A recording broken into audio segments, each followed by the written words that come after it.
Welcome back to Early-ish in the morning. I'm your dysfunctional host, Ishi, and as always, it feels absolutely awful to be back. My life is a black pit of sadness.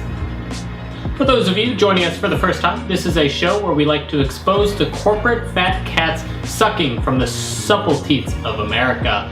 Don't forget to like and subscribe for a chance to win this tinfoil hat. On today's show, we are going to be discussing the opioid crisis that has been unfolding in America since the 1990s when Oxycontin was first introduced onto the market by the multi-billion-dollar pharmaceutical corporation Purdue Pharma.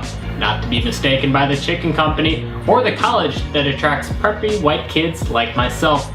Oh, that's right, I'm a college dropout. I would like to begin today's discussion by pointing out that I am in no way advocating for or against the prescription of painkillers by trained medical professionals.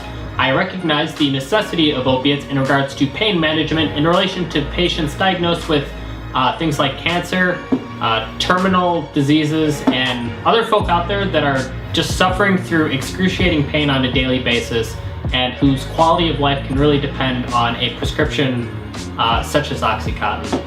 I do, however, also recognize the growing dependency of Americans on a range of different prescription drugs not exclusive to just painkillers. Unfortunately, the quality of healthcare in America is dictated by the profit margins of multi-billion-dollar corporations like Purdue Pharma. And anytime a company has the opportunity to prey on a vulnerable public in order to make a quick buck, they're going to take it. Corporations do not have a conscience.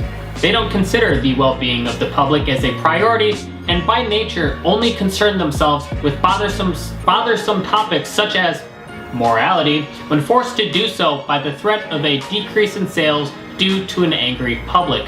Because healthcare is treated like any other industry in America, a product like Oxycontin is released onto the market with the sole intention of making a profit. But unlike other industries such as retail or the smartphone market, where customers can simply choose not to buy a company's product if that company employs shady business practices, a patient diagnosed with cancer doesn't have the luxury to just stop taking his or her pain meds to make a statement. That means that without the threat of a decrease in sales, pharmaceutical manufacturers like Purdue are able to get away with mismarketing their drugs and for even directly causing the opioid epidemic we hear so much about in 2018. Now, for those of you that are maybe unclear what I'm referring to when I mention the opioid crisis, here are some general statistics provided by the HHS on opioid use in America and why overdose rates have become classified by the federal government as a national health crisis. So, in the 2016 to 2017 period, 130 plus people died every single day from opioid-related drug overdoses.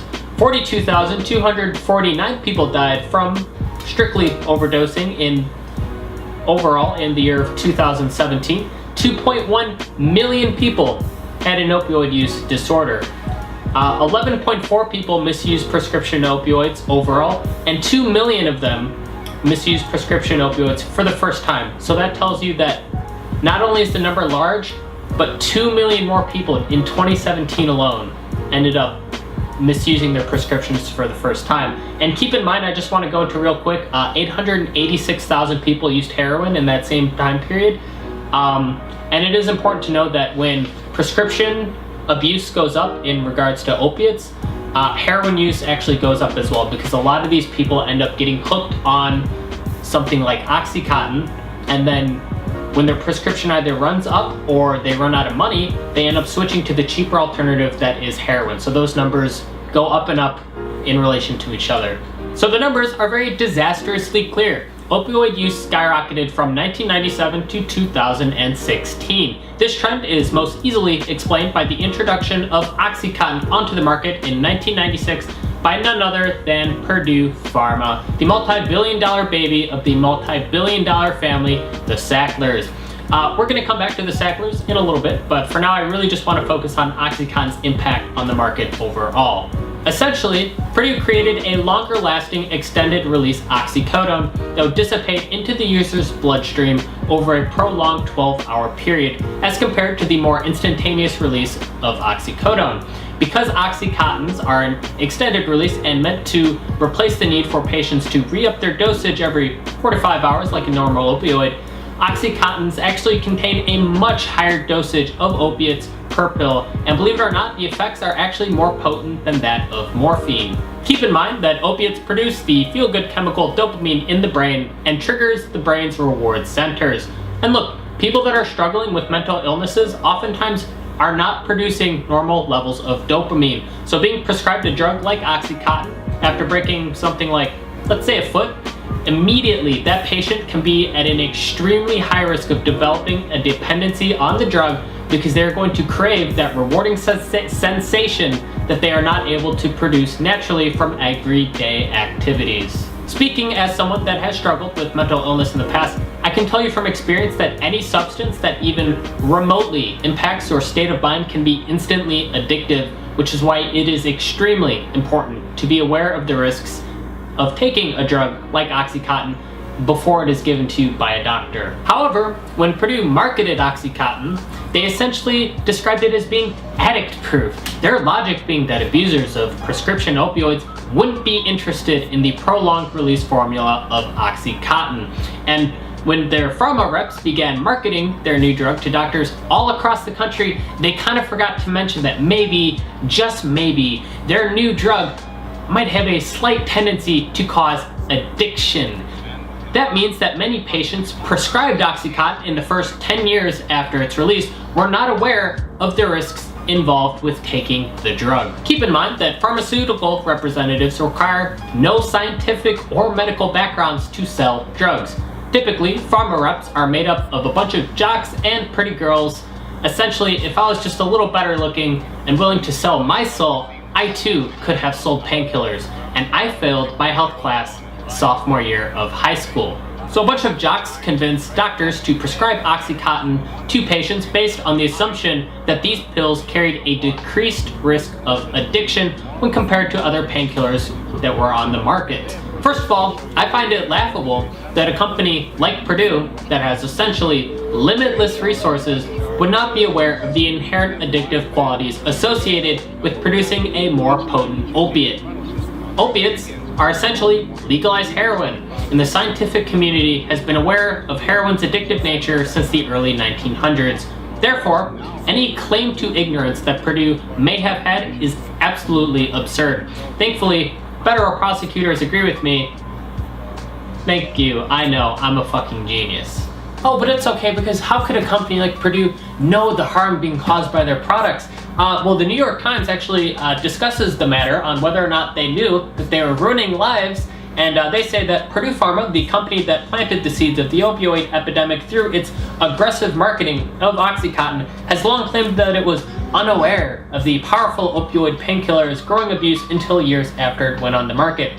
But a copy of a confidential Justice Department report shows that federal prosecutors investigating the company found that Purdue Pharma knew about significant abuse of Oxycontin in the first years after the drug's introduction in 1996 and concealed that information. What a shock. Company officials had received reports that the pills were being crushed and snorted, of course, stolen from pharmacies, and that doctors were being charged with selling prescriptions according to dozens of previously undisclosed documents that offer a detailed look inside Purdue Pharma. But the drug maker continued, in the face of this knowledge, to market Oxycontin as less prone to abuse and addiction than other prescription opioids, prosecutors wrote in 2006. Oh, but I think we can all be thankful, though, that Purdue was rightfully sued by the federal government and are now out of business. The formula for Oxycontin is being produced in much smaller quantities, and the CEOs of Purdue have been criminally convicted and are serving life in prison.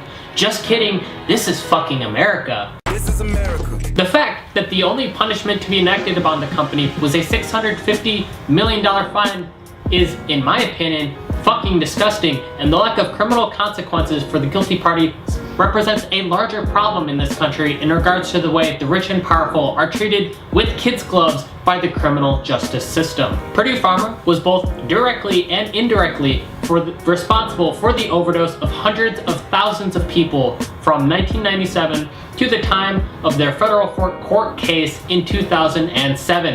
A $634 million fine is a slap on the wrist considering Purdue Pharma reported earnings of over $3 billion in the fiscal year of 2017. There are currently people serving life in prison for drug-related crimes, and the fact that the heads that sparked the current opioid crisis got off with nothing is, I'd say un-American, but I'd say it's a very American conclusion to this story. I briefly want to touch on the family that has profited the most from the harmful marketing of OxyContin, the Sackler family. Two branches of the Sackler family retain control over Purdue Pharma today. However, the three Sackler brothers that hold the weight of the responsibility of starting the opioid crisis to begin with have since passed away, and their fortunes and estates are now with their children. What a shame. No Sackler has ever faced any criminal or civil convictions over any OxyContin-related lawsuits to date. Recently, there have been many calls for the remaining Sacklers to pay dividends for their family's role in starting the opioid crisis, such as being required to fund drug rehabilitation facilities. I think the call for the remaining members of the Sackler family to take on at least some of the moral responsibility for the lives ruined by OxyContin to be more than fair, considering much of the Sacklers' $13 billion fortune was funded by OxyContin. However, I don't think they hold any actual legal responsibility to do so. The notion that children should be made legally responsible for the greed and lack of human decency presented by their fathers is just wrong. And there is a reason that this country got rid of things such as debtors' prisons and why debt cannot be passed on from generation to generation.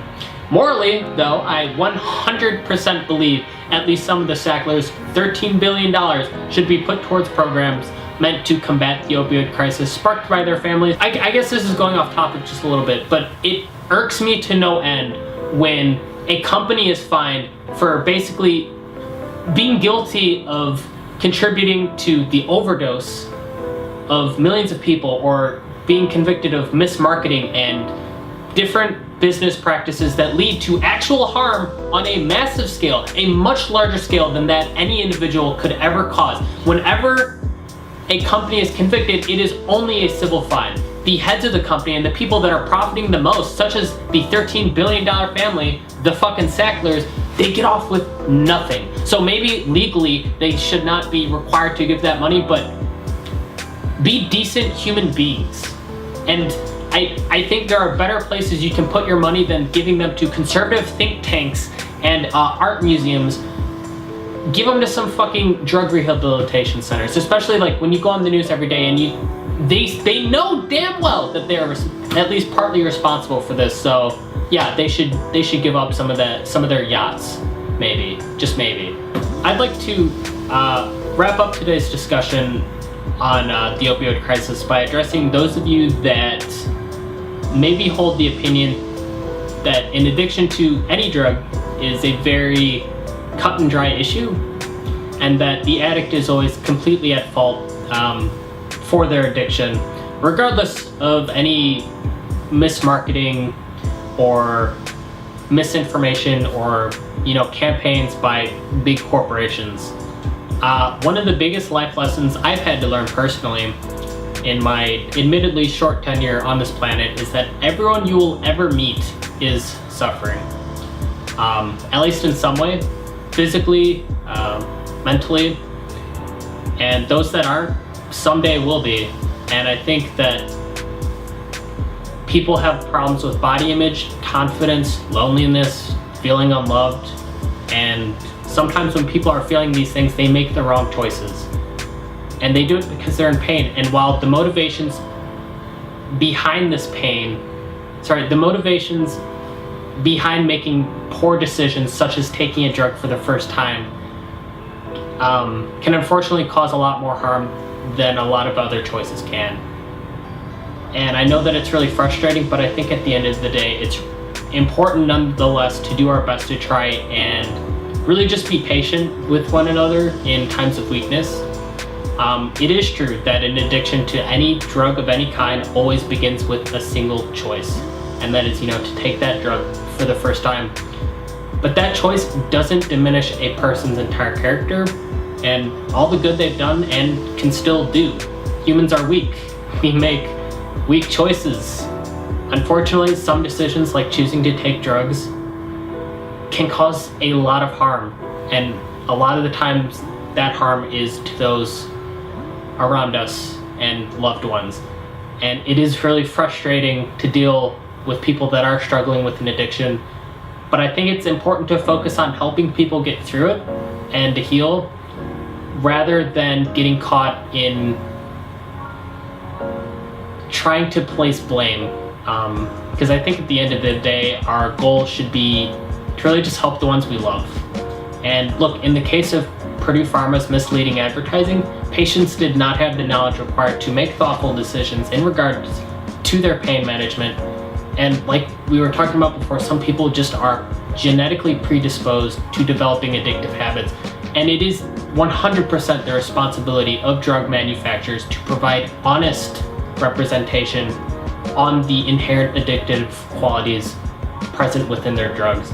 The fact that Purdue Pharma withheld this critical information from both patients and doctors in order to widen their market far beyond what it should have been was morally apparent, and it is a damn shame that the guilty parties were never rightfully punished.